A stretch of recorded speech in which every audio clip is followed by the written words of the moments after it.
Septic ടാങ്കിൽ വീണ ആനക്കുട്ടിയെ ശ്രമകരമായ ദൗത്യത്തിനൊടുവിൽ രക്ഷപ്പെടുത്തി. ഏറെ നേരത്തെ ശ്രമങ്ങൾക്കൊടുവിൽ ആനക്കുട്ടിയെ പുറത്തെത്തിച്ചു. അതിരപ്പള്ളി പ്ലാന്റേഷൻ കോർപ്പറേഷന്റെ ഉപയോഗശൂന്യമായ സെപ്റ്റിക് ടാങ്കിലാണ് കാട്ടാനക്കൂട്ടത്തോടൊപ്പം പോകുന്നതിനിടയിൽ ആനക്കുട്ടി വീണത്. വനപാലകർ ആനക്കുട്ടിയെ സെപ്റ്റിക് ടാങ്കിൽ നിന്നും രക്ഷപ്പെടുത്തി. രാവിലെയാണ് ആനക്കുട്ടിയെ ടാങ്കിൽ നിന്ന് പുറത്തു കയറ്റാനുള്ള ശ്രമം ആരംഭിച്ചത്. സമീപത്തായി കാട്ടാനക്കൂട്ടം നിലയുറപ്പിച്ചതിനാൽ തന്നെ വളരെ ജാഗ്രതയോടെയാണ് രക്ഷാപ്രവർത്തനം നടന്നത്. വനം വകുപ്പ് ഉദ്യോഗസ്ഥരാണ് വിവരമറിഞ്ഞ് ആദ്യം സ്ഥലത്തെത്തിയത്. തുടർന്ന് രക്ഷാപ്രവർത്തനത്തിനായി RRT സംഘത്തിന്റെ സഹായം തേടി. RRT സംഘം സ്ഥലത്തെത്തി ആനക്കുട്ടിയെ പുറത്തെത്തിക്കാനുള്ള ശ്രമങ്ങൾ ആരംഭിക്കുകയായിരുന്നു.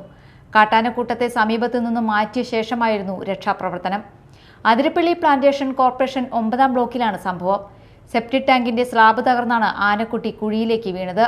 താഴ്ചയുള്ള കുഴിയായതിനാൽ തന്നെ ആനക്കുട്ടിക്ക് പുറത്തേക്ക് കടക്കാനായില്ല. RRT സംഘം കൊണ്ടുവന്ന വൃത്താകൃതിയിലുള്ള നെറ്റ് താഴേക്കിട്ട ശേഷം ആനക്കുട്ടിയെ അതിനുള്ളിലാക്കി പുറത്തേക്ക് എത്തിക്കുകയായിരുന്നു. പുറത്ത് എത്തിച്ച ശേഷം നെറ്റിന്റെ കെട്ടഴിച്ച് ആനക്കുട്ടിയെ സംരക്ഷണ കേന്ദ്രത്തിലേക്ക് മാറ്റി. കൂടുതൽ പരിശോധനകൾക്ക് ശേഷമായിരിക്കും തുടർ നടപടി സ്വീകരിക്കുക. Media time, Chalakudy.